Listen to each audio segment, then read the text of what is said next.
This is Beyond the Big Screen podcast with your host, Steve Guerra. Thank you again for listening to Beyond the Big Screen podcast.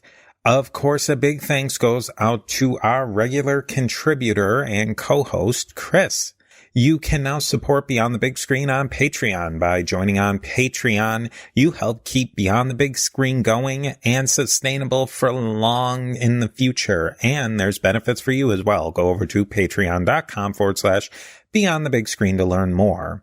A special thanks goes out today to Alex at the executive producer level on Patreon. Another way to support Beyond the Big Screen is to leave a rating and review on Apple Podcasts. These reviews really help me know what you think of the show and help others learn about Beyond the Big Screen. We are a member of the Parthenon Podcast Network, featuring shows like Josh Cohen's Eyewitness History, and they can all be found at parthenonpodcast.com. You can learn more about Beyond the Big Screen, great movies and stories so great they should be movies on various social media platforms by searching for A2Z History. Links to all of this and more can be found at beyondthebigscreen.com. I thank you for joining me again, Beyond the Big Screen.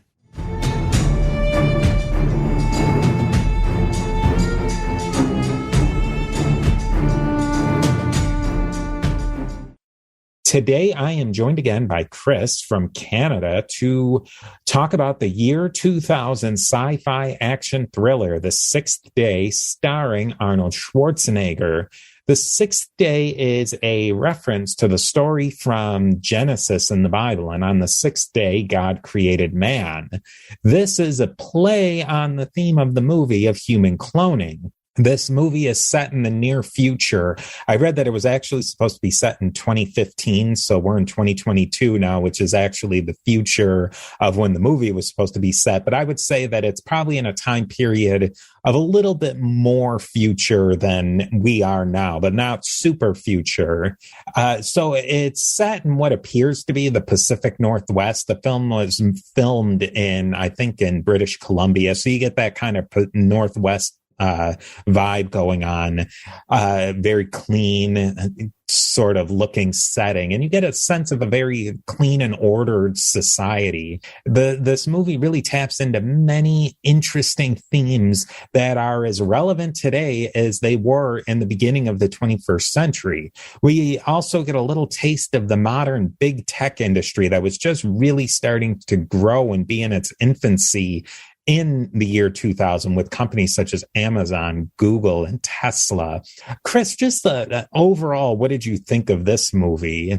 I quite liked it. I haven't seen it in quite some time. I remember when I was younger, I watched it, and I had watched it a couple more times, and it was, the reason I really remember this movie too, because I was a big fan of End of Days, which came out the year before this movie, and they both had the word day in for Arnold. And yeah, initially when I first watched it, I quite enjoyed it. It reminded me of, it has like a Total Recall type of feel to it, where it's a smart, fun action movie, sci-fi action movie that, at the time it came out, it was kind of almost like a throwback, I would say, because they don't really make these types of fun sci-fi movie more. I felt like when I watched it, I remember watching it in 2000. I probably watched it like 3 or 4 times. I liked it that much. And I got the feeling that it was Arnold back at being Arnold again. He had done a lot of really bad movies in that 90s, and then he came out with End of Days and this, and they were both really good movies. And then not too long after that, that's when Arnold became governor of California. And so I think this was sort of a renaissance and a golden age for Arnold in his movies that I thought that for me, I really enjoyed that aspect of the movie too. Yeah. And yeah, I would say, like that right before he became governor, I would argue that this is probably up there, but top 5, you'd probably put it higher, but I would say, like top 5 Arnold movies of all time, right? And he's done a lot of movies, so that's pretty high praise. Now that the big theme of this movie is that human cloning has been invented slightly before the movie was takes place, but it's been officially banned by international and U.S. law. But this multinational corporation, Replacement Tech, has secretly invented a new cloning technology. And there's really the movie revolves around two really important innovations in the technology. And one is that they clone from blanks, and they call them blanks, I believe. And there's what that basically solves the problem is that there's no need to grow up a clone from a baby. Basically, these blanks are mostly grown and mostly fully formed humans, and then they're completed with the person's DNA. And then the second piece of technology is this idea, they call them sync cordings, which they're a complete memory download of a person's entire consciousness, which can then be implanted or uploaded into that fully formed blank. And once that's completed, that's a new person. And that they explain in the movie that whole process is done in a few hours. And it's usually when somebody dies, they take their sync cording, start the blank turning into the person. The person dies, they upload their sync cording, and then they're just new you, basically. So I thought, what did you think about those two technologies? Because I thought that was really clever. Yeah, I so especially the blank thing people think like the blank thing makes a lot of sense because, as you pointed out, like, I mean, I think in theory we can clone animals and we can clone humans, from my understanding, but like it's from like a small fetus onwards. So you're just like you're taking a person and using their DNA. I'm not a scientist, but just for argument's sake, and then this animal or this person grows up, the blank just cuts all that right in half. Then the sync coding ensures that like the clone that you're getting is going to be the person that is wanting to get cloned, right? And to me, I found it pretty interesting. It was probably like a process that they got to this point where like we can clone a human being, but it takes too long to wait for it to grow up, and then we don't know what's going to happen when it grows up. So we got to get the process down so we can get like almost a full-grown fetus that we just kind of have to touch up. And then they realize it's like, oh, well, yeah, this might be the same person's DNA and they might look exactly like them, but they got none of this person's memory. So how do we start recording these? Like, how do we put our memories on a USB drive and then, just kind of plug it in and hook up, you're ready to go. I think it's really it's really interesting. The sync coding is what I find most interesting, because that's the more fantastical kind of sci-fi aspect to the movie, where the cloning is pretty hard science fiction, in my opinion, because I mean, we're doing it right now. The downloading of the memories, though, I find very interesting. I think, especially if you look at the fact, like, let's say you, Chris, you want to have a clone. If they make a baby Chris, it's not you. It's never going to, you don't get to slide into that baby Chris when it becomes an adult. It's going to be, Chris 2.0 is its own thing. It's going to have different parents, but this whole idea of sync cordings going into a blank, you just become you in a new body. And that's what makes this movie special, I think. And that's what makes it tap into the whole idea of immortality and basically buying life on a subscription. If you can always get a new body, then it doesn't matter what happens to you. You just know you're going to get a new you. And I think it totally changes your whole mentality. And if you see that in the movie, that people's mentalities are completely changed. I was thinking about this during the week too. Like, imagine if you could take like a large segment of humanity and go, all right, you never have to worry about death. What does that do psychologically to a person? Like, like typical things like we have risk aversion. And I mean, you would still have risk aversion in this society where there's the cloning and the sync coding, because you only have a certain amount of time to do the cloning process properly. I think they say it's like 12 hours they have to get to the body, otherwise the brain it's too far gone at that point. They can't do anything with it. But it is pretty fascinating to think, like, imagine if you were just living in a society and people don't have to worry about death. Like, what would that do psychologically to a society or a country or an individual, where that's usually the number one motivating factor in terms of why people don't do certain things and, behave in a certain way, because they're afraid of death, or they're afraid of the punishment, say like going to jail and spending X amount of years of their finite time on this planet in a jail cell, where, I mean, you would still go to jail in these societies if you did something bad, obviously, right? But if you take away the fear of death, you become almost godlike. You become like an angel to a certain degree, right?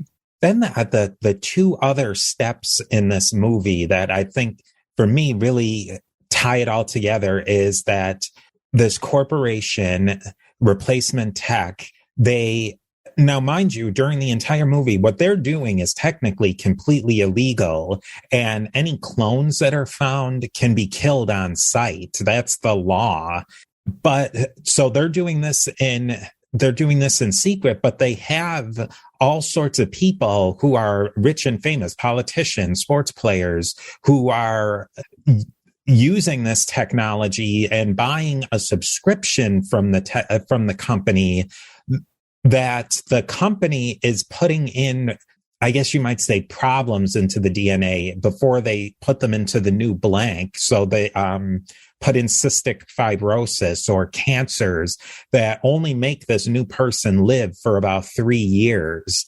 So then the person's not going to get too high and mighty. I think that's really how they describe it in the movie, is that the person has a reason for keeping their silence because they know they have a very limited lifespan and that they're going to have to be cloned again. I also think, for me, thinking in my 2022 brain, and several decades after this is the very beginning of subscription-based software. Like, for example, now you don't buy your Adobe Acrobat and you own your disk. You pay monthly for these Adobe programs. For Microsoft Office, you buy it yearly. There's almost no software you buy today that you're actually buying it and you own it. And I think that is maybe kind of another thing in this movie, that they were looking forward in the technology and they maybe didn't even know they were doing it. But it makes perfect sense that the person dies after 4 or 5 years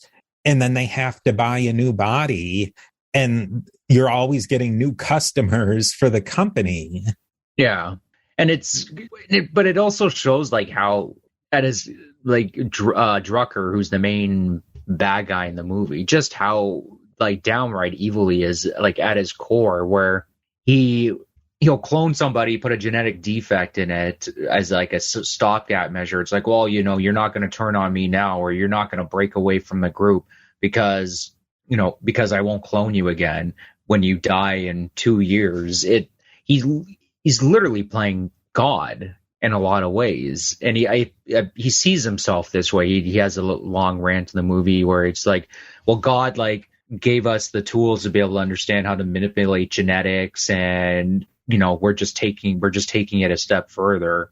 But Arnold brings it up to him too. It's like, well, who gets to decide who lives and dies, and is it you? And Drucker like says, well, I don't see any other better option. Why not? And it brings up like a lot of the ethics in for cloning or what have you. Like, it would make sense if you were first starting to clone people and you weren't exactly sure what would happen, that you would put like a stopgap measure where, well, okay, so in 5 years we'll have like enough of a sample size to see, do these people end up going haywire? Does something go wrong? What about diseases? Like all different types of things that you wouldn't necessarily think of when you're initially doing it. Like that to me would make a bit of sense. I mean, is it unethical? Yeah, probably, because it is a human life. But in Drucker, it's just a pure control thing.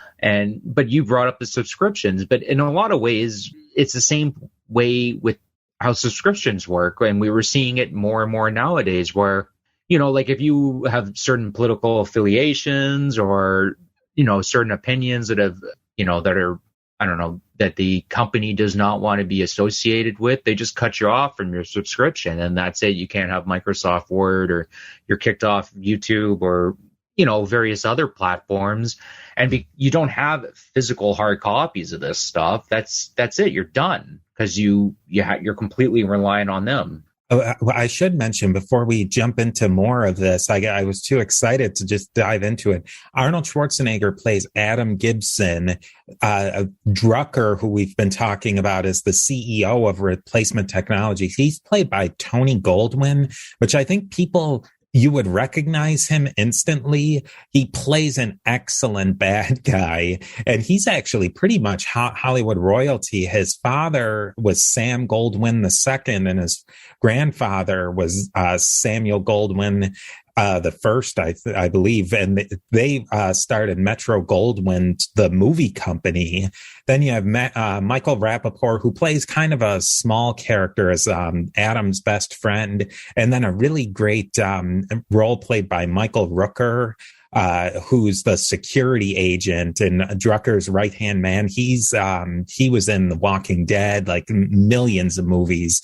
This was Terry Crews's first role. And then the top scientist in Replacement Technologies was played by Robert Duvall. So it's a pretty decent cast. But going back to what you said about Drucker, he's evil, but really, is he that evil? Could you see?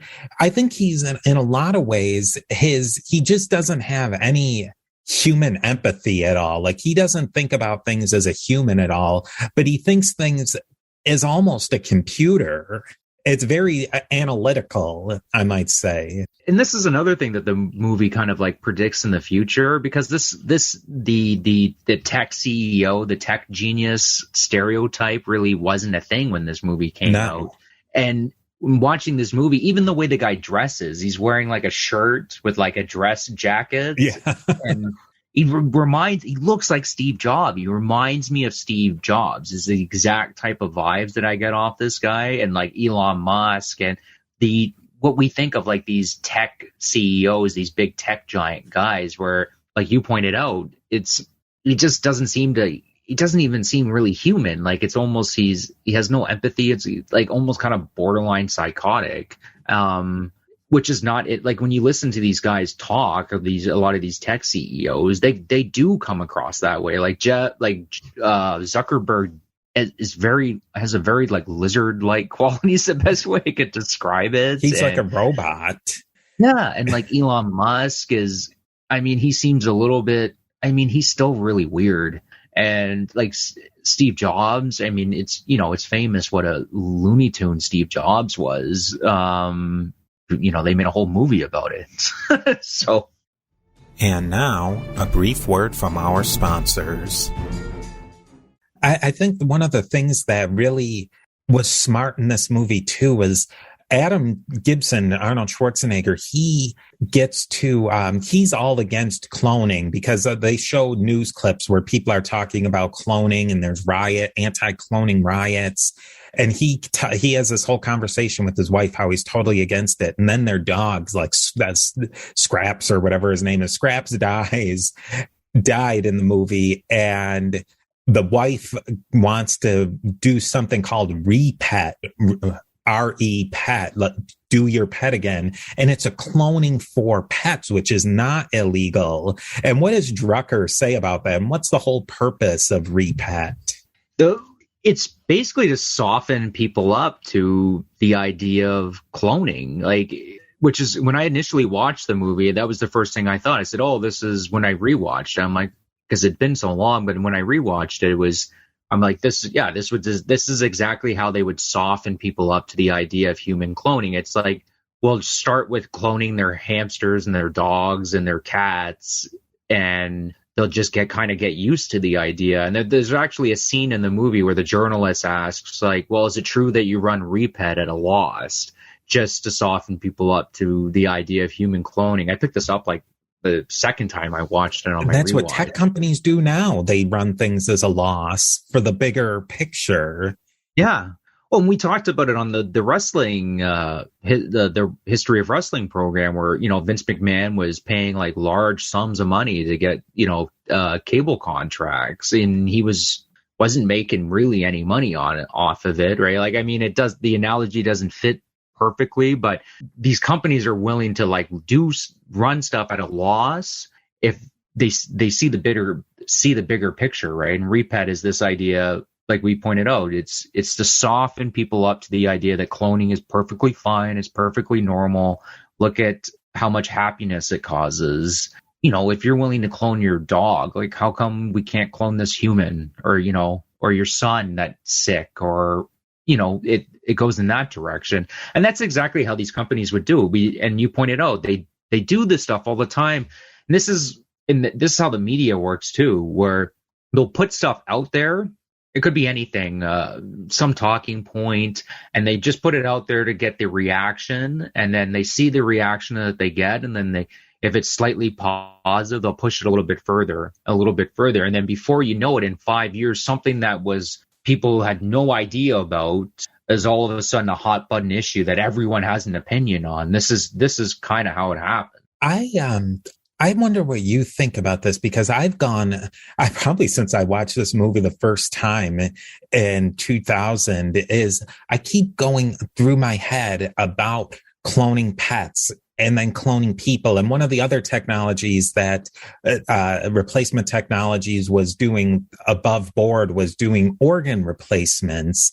And I just wonder, where is the stopping line? Is cloning the stopping line? I think one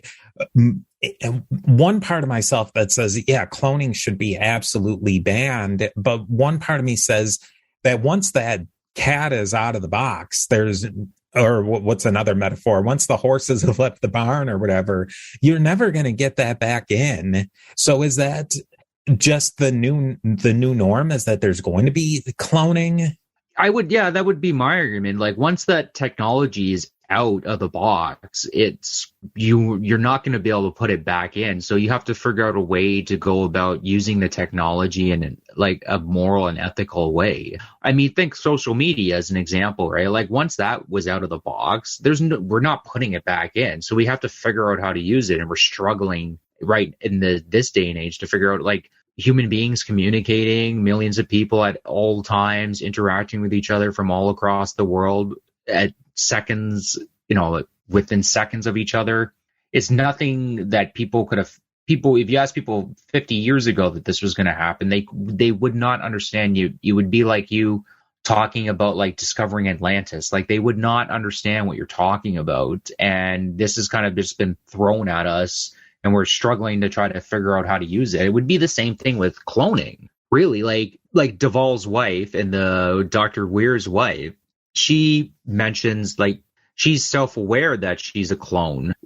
We find out in the movie that she had been embedded with cystic fibrosis, which is a very unfortunate disease that usually gets diagnosed when people are young, and it drastically cuts their life in half. To me, it shows like kind of how Drucker's particularly evil, because he could have picked anything, and he picked like one of the worst diseases you can give to somebody. I kind of got the drift that those were put in there that just so that the person wouldn't walk off, and that ideally, or normally rather, they would just reclone you before you started to get cystic fibrosis or stage 4 inoperable lung cancer, that you just know that around year 5, you're done. And so you just get your clone done before any of that. Weir's wife, Robert Duvall's character's wife, she brings up the really interesting aspect, the moral aspect, I think, of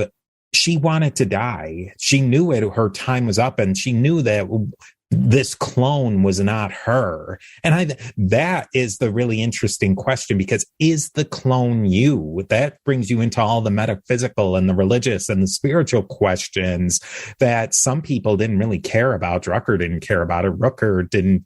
His character, all the goons that work for Rucker, they didn't morally care about it. And we've gone this whole far without saying it. The whole, the key of the movie is that Arnold Schwarzenegger's character I don't even think it's really important to get into it, but his character is cloned and he goes throughout the whole movie. We'll get into this later in the conversation, but Arnold Schwarzenegger's clone goes through the whole movie thinking that he's the real Adam Gibson and he's trying to either kill or get rid of who he thinks is the fake clone Adam Gibson, who's actually the real Adam Gibson. And you pretty much know it right from the get-go of the movie that he's the Adam Gibson who they want us to think is the clone is actually, or the one that we want to think is the director wants us to think is the real Adam Gibson. It's obvious he's the clone, like right off the bat, and that's kind of a major plot point that a lot of people had a problem with. But so what I'm wondering, and what you think is, that was a long setup to just say, is that really you when you're cloned? I've thought about it. I mean, Adam Gibson in the movie, who am I to say that he's not who he says he is? He has all the same memories. He clearly loves his child, Clara, even though it's not really his child. His wife, too. I mean, he was willing, and the real Adam points this out, too. Like, he was willing to, sacrifice his life for them to keep them safe. I don't know. It's a really, tough, kind of bizarre scenario that this society would find itself in, when human cloning became a thing. I don't know. It's tough for me to say. I don't know. What do you think? And created against their will too. Adam Gibson never asked to be cloned, and say I decide I want to clone him myself for, I don't know, whatever reason. It's he'll seem like a great roommate. He'll, you know what I mean? Exactly how I think, where to keep the laundry and, and what to watch on TV. I clone him, and he never asked to be cloned. It's much like a child doesn't ask to get born either. It just happens. And it's a thought that came to my head right now. And in a lot of ways, it's almost like a full grown child in many ways. Does that analogy make sense to you? I don't know. What I was thinking is, let's say you find out when we hang up on this call that you're actually Chris the clone. Are you going to love your family any less knowing that you're a clone? Are you going to worry any less of how you're going to pay the rent at the end of the month? Are you going to worry any less about that you have to go to work tomorrow? Nothing is going to change when you find out that you're a clone. You're not going to suddenly say, I'm a clone and I don't care about my kids. I guess I would worry about, I would be concerned about the metaphysical aspects of it, though. Am I a creation of God, or am I just a creation of man, or am I an accident in the course of evolution? These are not easy questions to tackle with. If you were it's hard enough for a human to tackle with these questions, where am I a product of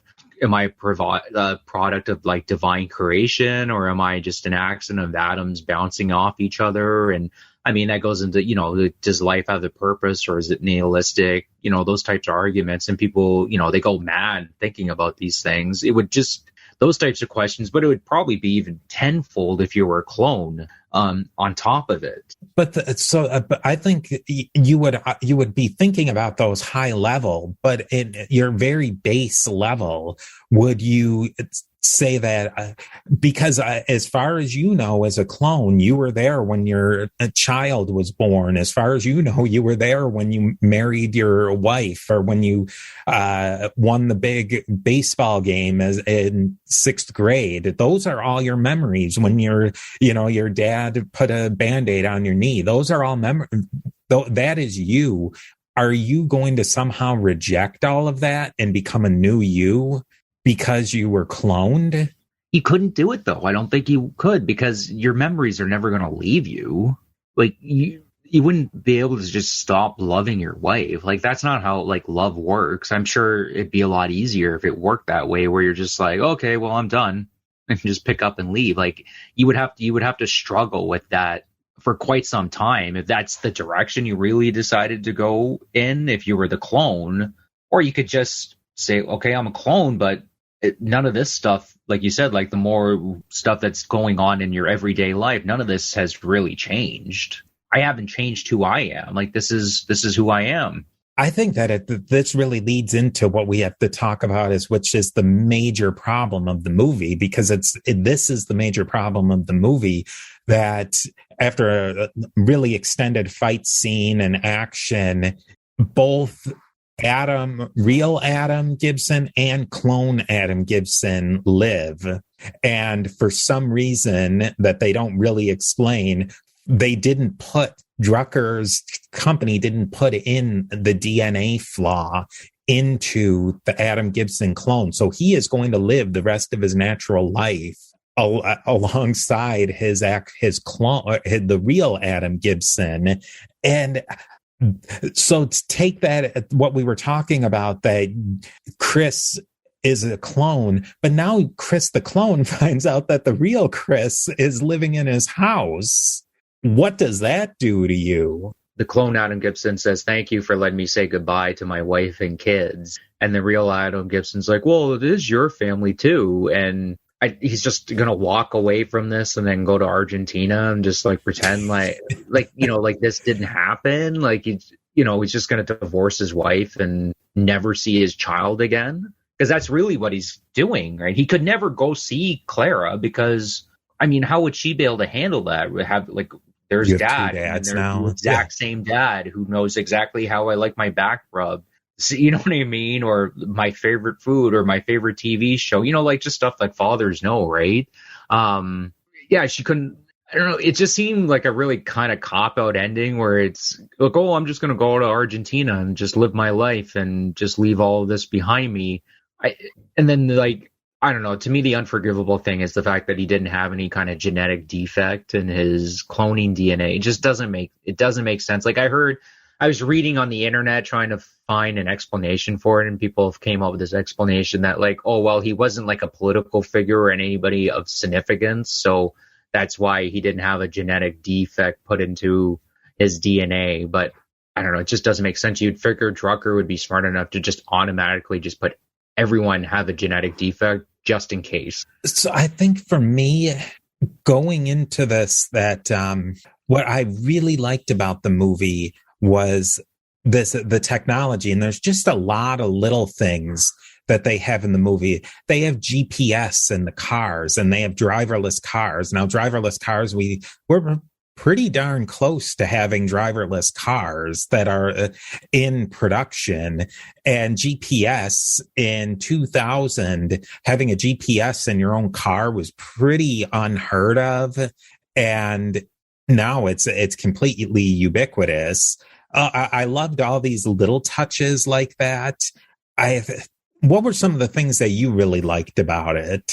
Especially, the driverless car thing. It was the way the car drives and everything.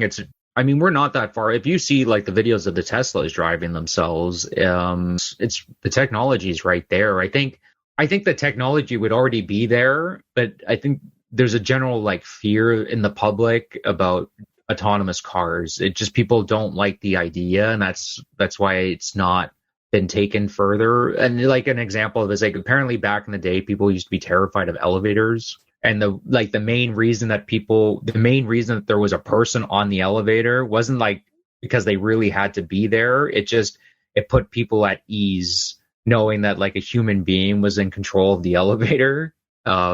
Just an example, I thought that was a little fun tidbit. Oh, and biometrics too, where everybody did thumb scans and palm scans to get everywhere. I mean, that was fairly much unheard of as a commercial technology, but for everyone, biometrics in 2000. Yeah, there's a cool little, their fridge is pretty cool too, where you'll see a scene where, Terry Crews's character like cracks open a beer or something, and it mentions like, oh, you're low on milk. They have those now. They have those now where like it automatically, I guess, I don't know what it's called, like Lyft Eats or Uber Eats, or it's something, or I guess it gives them a call and automatically like the milk comes to your house. I thought that like those fridges exist now. that was the cool thing about the technology in the movie. And I don't know the exact term for it because I'm not like a sci-fi guy, but if I'm not mistaken, it's called like hard sci-fi, where the technology's it's grounded in like a reality, as opposed to say something like Dune, which is sci-fi fantasy, where it straddles the line between science fiction and fantasy. Yeah, I would say that this movie is pretty much hard science fiction. And that's really what I liked about it, is that it set the parameters for the movie, that with the sci-fi, that there's sync recordings and there's cloning, and that's the sci-fi element. But the rest of it is really just normal conflicts.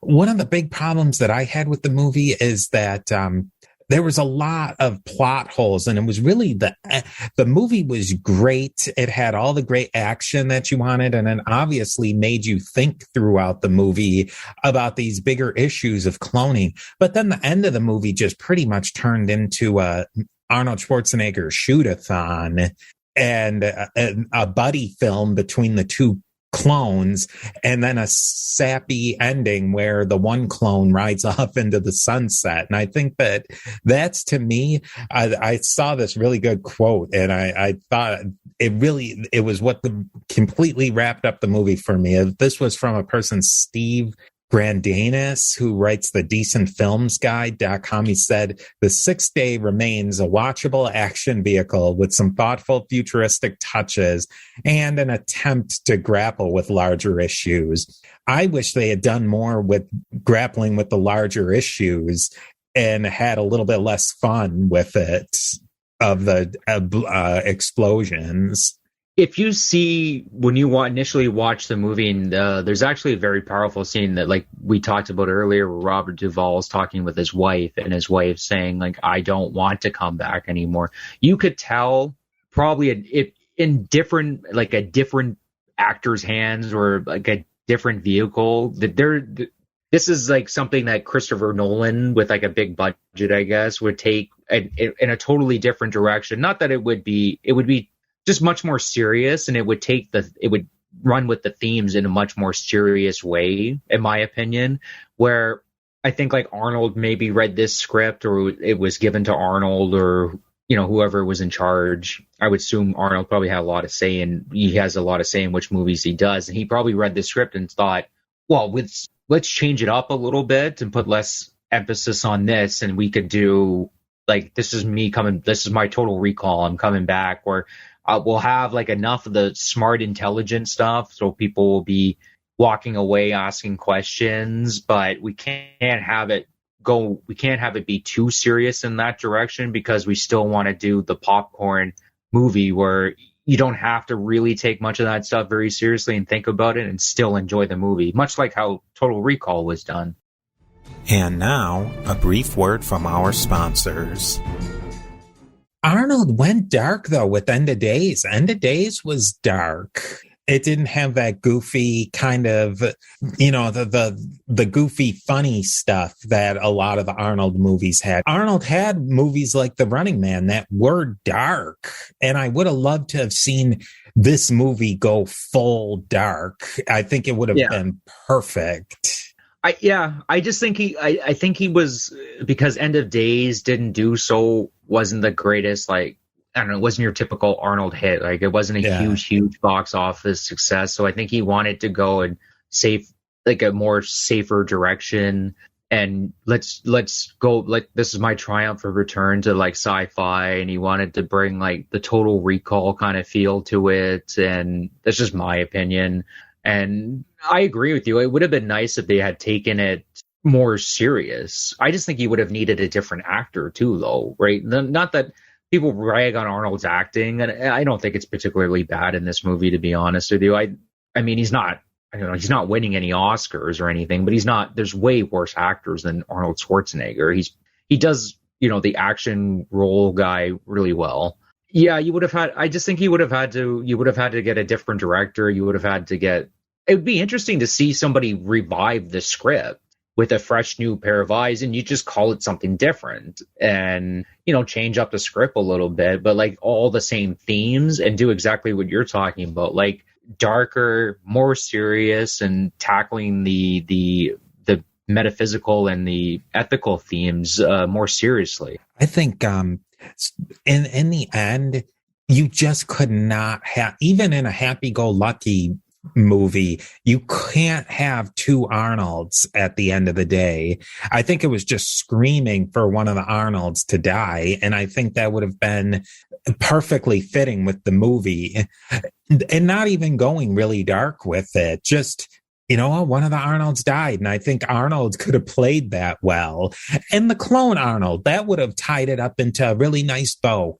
Clone Arnold dies, and you don't have to ask any of the metaphysical questions or anything.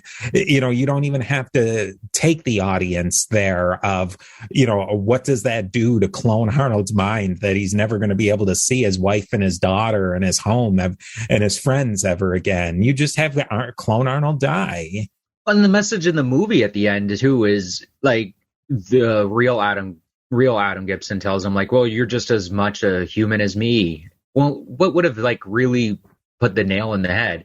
Clone Arnold dies in the process of saving his family, Adam's family, and that would have been there. It's bingo, done. yeah. He sacrificed himself to save his family. You could have set it up where like Drucker was going to, I don't know, he was going to do something. He was going to kill the family, and Arnold jumps in front of the bullets, and that gives real Arnold a second to, get a shot off of him, and that would have taken a minute, and it would have just, the message is, these clones are just as human, right? Regardless of whether you agree with that, like that's a statement, but they say that at the end of the movie. They basically say that, and it just would have been better if Clone Arnold had sacrificed himself in the process of saving the family.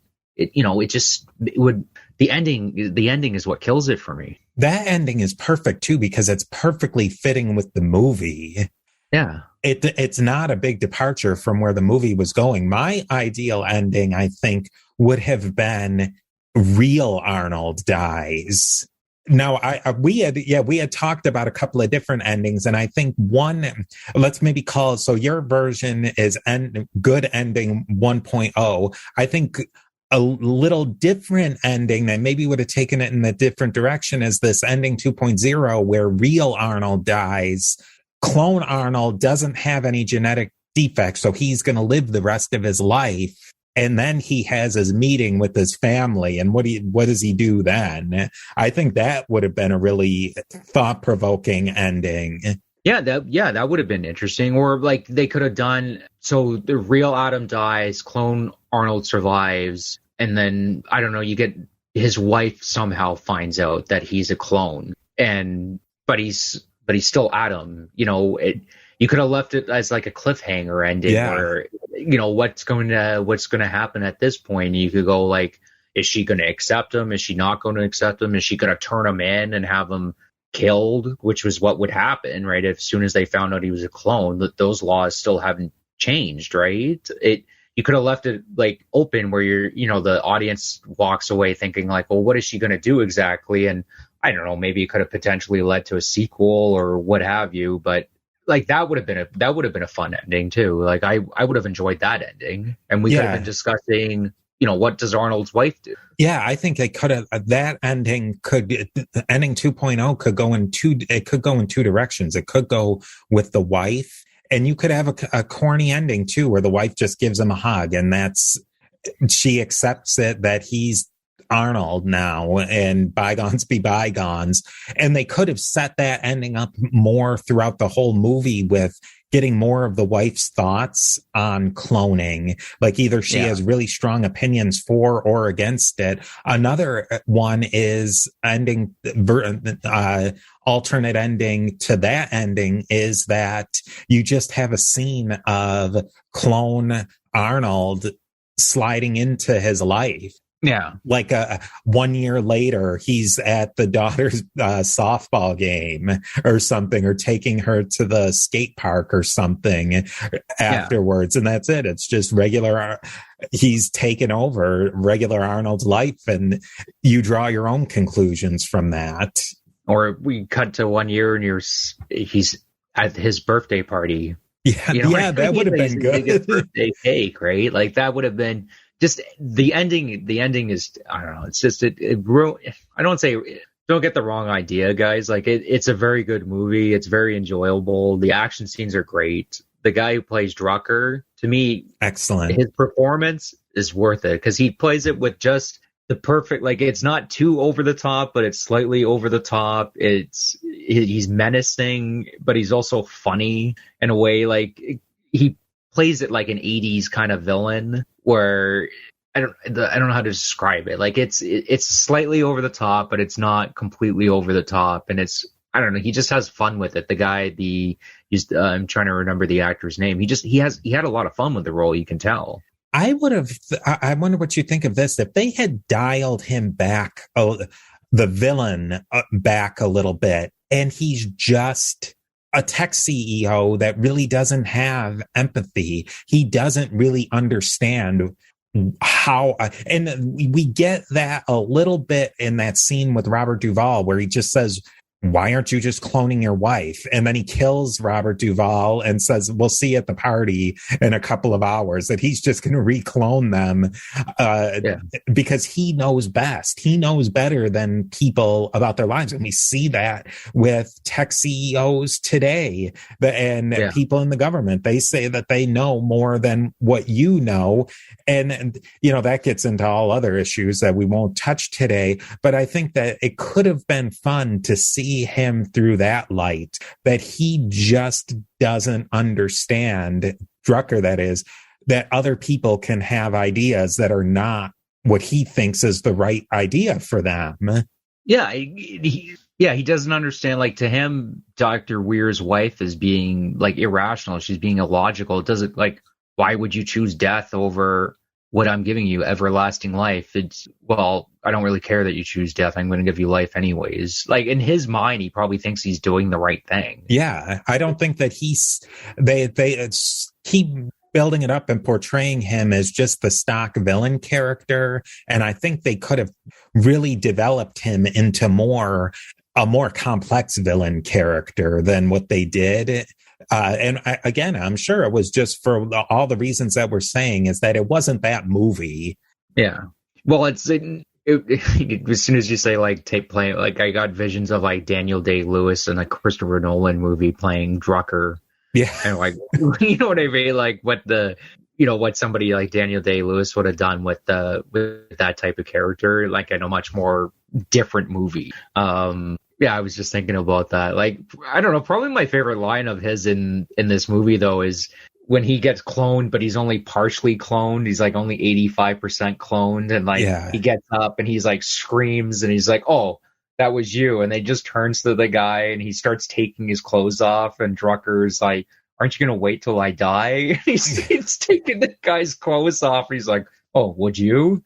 And it's just the way it's done. It's done like, not like laugh out loud humor, but it is done in a kind of funny way, right? That is where dying Drucker kind of realizes the errors of his ways when he's dying, and that was so awesome that he's dying and he's going to die. You don't realize that you're just going to become the new you, because that Drucker who's dying, he really is going to die. Yeah.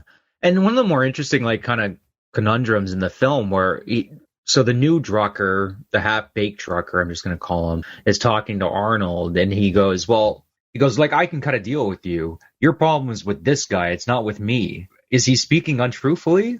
No, in a way, he's not.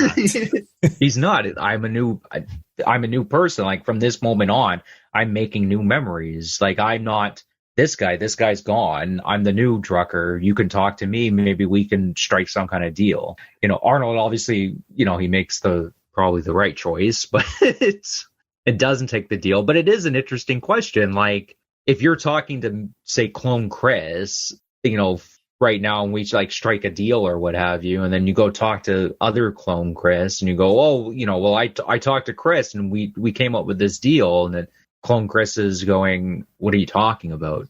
Like, we're not, yes, we're the same people, but we're not the same person. I just thought that like that was interesting, and they probably could have explored it. It would have been nice if they explored that conundrum where Arnold sits there and he thinks for a minute. It's like, oh, yeah, he has a point. I'm going through the same thing right now between me and Adam. Yeah, I think that leads us to our really dark alternate ending 3.0, where Clone Adam lives, and Clone Adam has one of these DNA genetic defects that he's only has a 5-year lifespan or a 4-year lifespan. What does that do to the ending? Yeah, it would have set it up for a good sequel. That's what kills me, because you could have ended it where Arnold goes and they go check his DNA, him and Adam or what have you, go check Arnold's DNA, and he realizes, I don't know, he has lung cancer or something. He has 3 years to live. And then it just kind of like fades out to that. And then the sequel would have been, well, how am I going to be able to reverse this? Or am I going to clone myself again to stop this from happening? And then you get all the moral and ethical questions at that point. And like, is Adam going to help him in this process? Because you would figure the real Adam, it'd probably be a lot easier if you weren't in the picture. Do you know what I mean? Like, this is gonna be a nightmare having you around. Like, I know there's just so many like different ways they could have gone, different routes they could have gone in that direction, and a lot of them are interesting. Or think about it this way, that real Adam dies. Clone Adam has heard that they do these genetic modifications to shorten their lifespan. And I think all of them have to go to the 1-year birthday party. Yeah. Afterwards, does Adam fess up to his wife that I'm Adam the clone and I'm going to be dead in 4 years? I think that really like blows your mind at the end of like, what does this guy do now? Or Adam's wife say he has cystic fibrosis, and the doctors say, well, this doesn't make sense. Mm-hmm. Like, this is something that's diagnosed when you're a kid.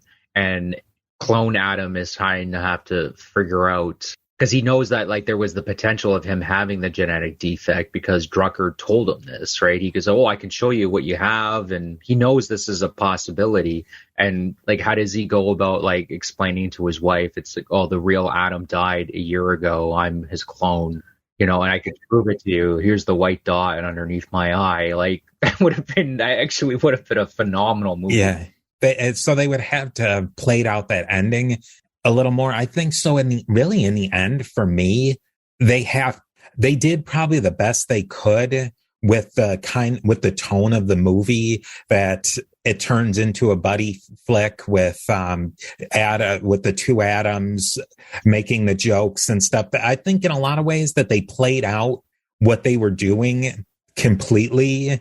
I would have loved to have seen this movie go full dark. Yeah. And just go all in on all of these really kind of sinister, is maybe not the right word, but these really interesting and the deeper elements that were not family fun, really go that direction with it. And I think that could have been a lot of fun. When I initially watched the film, we were talking about it. What did I say to you initially? It's like, to me, this script, like, it would have been interesting to see what Paul Verhoeven would have done with this movie, in terms of like, okay, so let's just say it has to stay within the confines of like, it has to be like a B kind of sci-fi movie. I think Paul Verhoeven would have done a better job of dealing with the ending and dealing with the themes and the dark subject matter in the movie than the director that directed this movie, just because he's shown it. He showed it many times, and he showed it in Starship Troopers. He showed it in RoboCop. He showed it in Total Recall. He has total control of this type of genre of movie. To me, it's almost like begging for him to be the director of this movie. And I was looking it up, and I couldn't find anything about like him being tied to this project at one point or anything. So like, to me, it just seems like he would have been perfect for this role. If you're staying within the confines of that B sci-fi movie / action movie, that's, I don't know, just my opinion. They could have kept the dark comedy elements as well in there, that they had these touches of dark comedy. And I think they could have played into that and had a more meaningful ending in the end. Yeah, I found like it was a little hampered by this because it was a PG-13 movie, and this type of stuff is like decided early on in the whole process. Like I thought that was one of the weird things in the movies to me, was like its depictions of like the violence and the darker themes in the movie, where like at one moment it's graphic, and then the next moment it's like, oh, we got to tone it back because we got to keep this PG-13 rating. Like,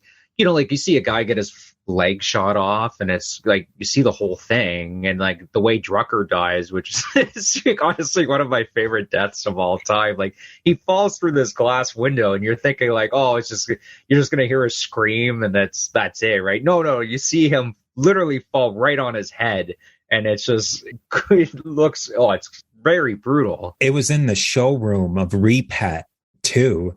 Wouldn't it have been something if they had done it where there was people buying their repets? Like that was another thing that it was really screaming for, and I think that would have fit well with an R rating, but that would have been a very Total Recall Paul Verhoeven move. Yeah.